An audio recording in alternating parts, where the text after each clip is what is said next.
Hi there, it's Adam bringing you another video to the channel. We are continuing the 21-22 UK Model Airport series. Not an awful lot has happened, I guess, in the last week or so since the last update. I'm waiting on a big parcel with about 27 models in total, all coming at the same time, mix of 1400 and 1200 primarily. Not sure off the top of my head what models may accommodate on this setup. I don't think there's anything significant on the way that is going to be added in terms of new schedules or anything like that, but obviously if there is anything, then obviously over time you'll see them scheduled in, but at the minute, yeah, I don't think there's anything too significant to really mention. In terms of when I do updates, as I've done sort of heading into this weekend, I always look at the schedules, make sure everything's kind of like right, and the times that I've kind of picked are the best to go with, sort of like the time slot. So an example in this particular update is focusing more around the 1 o'clock in the afternoon period, give or take. Might be a little bit few minutes later, with delays, maybe aircraft coming in a little bit early, sort of thing. So aircraft, I do bear that in mind. Aircraft might not always stick to exact schedules as such, but again, that's just kind of real life. More often than not, yeah, ideally you want flights going out on time, obviously, but as we all know, that's not always the case. And obviously, like I say, flights do make up time as well when they're coming back, so that is a factor as well. In terms of schedules as well, yeah, I do sort of tweak them, look at them and see. Basically, sometimes I might schedule things in, and then there's like a bit of a not really a lot happening around that time period. So then I'll re-look at the schedules on Flight Radar and see where else they might fly to at other airports, and schedule them accordingly to fit better with the schedules generally that I have. In frame is a new model actually. This arrived on its own, which is good actually, because this is the as you can see, it's DHL 757-200. Registration is Golf Delta Hotel Kilo Charlie, operating from Leipzig as BCS 6892. And again, this is the regular service. So on Monday we featured Golf Delta Hotel Kilo Oscar. So it's nice now to have that kind of little bit of rotation between the two. And that's what I'm always looking for, where possible, to kind of fill that void, and so you're not having the same aircraft operating every single time. So yeah, it's nice to have this alongside the other one. This is a BT400. Off the top of my head, BT400. I'm not sure if it's is it JC Wings or under that kind of branding name. I'm not sure, but yeah, it comes in a little bit of a different box, to be honest. Kind of like a black box, a bit like a see-through kind of. You basically can see the model. It's just like an outer packaging box in a sense, and you can see the model actually in the cradle. So a little bit different to I'd say most boxes that we see nowadays, but again, certainly a welcome model. Moving on, we have this TUI 737 MAX 8, registration Golf Tango Uniform Mike Foxtrot, arriving from Alicante as BY3261. So this is one of the aircraft that we've rotated. So this would have rotated with the other 737 MAX 8 Golf Tango Uniform Mike Alpha that we previously featured. So that flew out in the morning to Alicante. That'll be going wherever it goes to, and then obviously on the return, this has come from Alicante, sort of on the return leg. Panning across, we have the Jet2 Holidays, which has arrived not too far ahead of the TUI, to be honest. operating as LS122, registration Golf Juliet Zulu Hotel Alpha. This arrived from Rias. Again, we already sort of rotated this one, so this will probably stay. Well,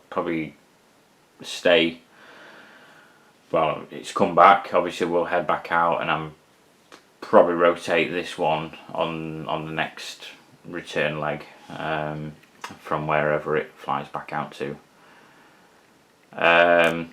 Next out we have the Emirates 777-300ER.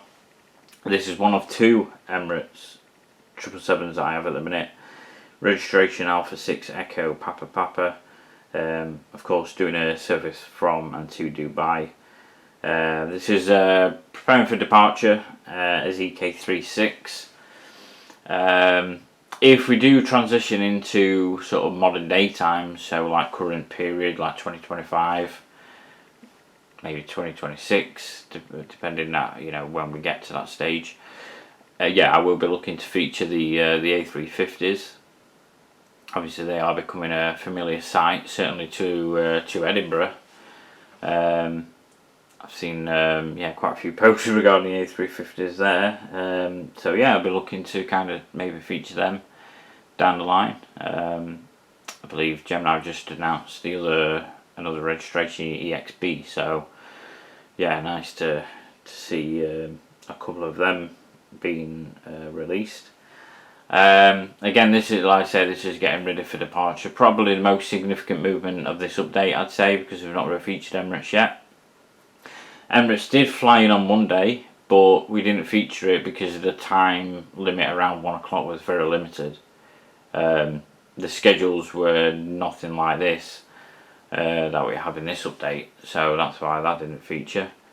In the foreground here, we have the TUI 737 800 registration Golf Foxtrot Delta Zulu uniform. This also arrived from Rias, as did the Jet 2. Operating as BY3255. Again, this is rotated, so instead of FD, what was it? Previously Golf Foxtrot Delta Zulu Yankee, we now have Golf Foxtrot Delta Zulu uniform. I will just say as well, this was all randomised, so it's just maybe a little bit ironic that the registrations are quite similar, and the aircraft types as well. They're both kind of rotated in similar fashion. But yeah, again, I did a random sort of generator, and these were the aircraft that were allocated. Obviously, further down the line, we'll see hopefully the 757 and 767s operating. So yeah, obviously keep an eye out for them in future updates. And crossing, again, other schedules that first time featuring. We have the Icelandair 757-200 registration Tango Foxtrot India Victor, operating as FI441 from and to Reykjavik in Iceland. Again, there's a lot of aircraft to sort of filter through with Icelandair. I think it's about, if I'm just looking at my schedule, 1, 2, 3, 4. Yeah, about 7 aircraft we can actually rotate with during this time period. So again, a good variation there. Obviously different liveries, different aircraft types if you think about the 767 as well. So yeah, good potential there in terms of rotation. Nice to feature sort of normal colours, I think, to begin with, rather than special livery, but nonetheless they will feature over time. I'm not sure how, off the top of my head, how regular Iceland they operate that I've got scheduled, but I think maybe twice weekly at the least.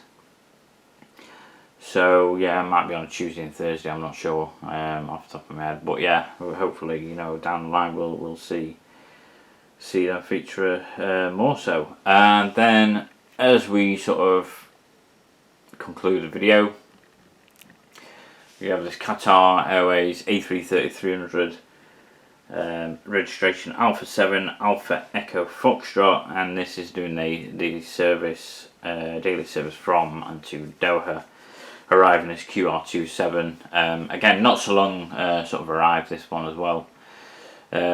So mostly, yeah, a lot of arrivals towards this afternoon period. Really, the only, well, yeah, Iceland Air is scheduled to depart any time, as is the Emirates 777. On the basis of the Qatars, I still haven't got any A350s, which is where these would rotate as well. So this afternoon schedule, as previously mentioned, of most A330s, A350s, but like I said, at the minute I haven't got any A350s, but they are due. I have one or two due soon. In terms of where Qatar are going to operate from now, and I do think this side is probably going to accommodate for Qatar better, based on the schedules. There is more accommodating this side for when they fly. So in the morning we have the 787s, A330, A350s afternoon, and then towards the evening we have the 777s, which, as previously mentioned, it accommodates better for the sort of the length and the way the air bridges are. Their limitations accommodates better doing it for this side. And like I said, based on where schedules are more vacant, which stands are free and stuff like that. So going forward, do expect to see Qatar being more on this side than the other side. Plus, I think it adds a bit of variation, you know, certainly in this update, you know, we've got the Qatar this side and the Emirates on that side as well. So, yeah. Yeah, that is pretty much it for this update. Yeah, if you've got any questions, let me know. Again, you know, if you've got guys who've got any sort of scheduled, you know, any airlines in mind that you think you'd like to see, or that I should maybe consider putting into schedules on this setup, then, you know, let me know. Because, you know, there's some nice liveries out there that ultimately, not just liveries, big airlines that, you know, I could easily accommodate. But again, it's about looking at the timing of things, when things come in, when things arrive, and that's something I will have to consider. But yeah, if there's any, still looking, by the way, for sort of Virgin Atlantic models as well. I'll be honest, I've been kind of tempted to get some Virgin Atlantic models in 1200, but mostly A330s, 200, 300 and 900 where possible. So yeah, kind of leaning towards them. I do have one of the 747s in 1200 as well, VXLG. Yeah, and it's just a red. I think it's just a red that kind of does it for me for Virgin. I'm not too fussed about really getting the 787 Dreamliners or the A340s, anything like that. But yeah, same with this though. Ideally, you know, I want to focus more on the A330, 200, 300, 900 where possible, than sort of any other aircraft. Now obviously 747s, A340s are no longer operating, I know that. But yeah, I'm always, honestly, there's so many models that I'm always looking out for. And just kind of have different phases, you know, where you just think, yeah, I won't mind that, and then you just kind of get in this spell where you're like looking and then you realise how many there is and you kind of want them all, or you know, you realise how expensive it's going to be. But yeah, no, yeah, it is one of them things. But yeah, hopefully again you've enjoyed this update. Like I say, any suggestions, comments, let me know. But yeah, the next update, just for reference, so we're on a 1 o'clock kind of time period. The next update will be 3 hours later, around about 4 o'clock. So again, gives you the kind of time difference of between the updates, you know, going forward. But no, appreciate you watching, and yeah, we'll continue another update next week.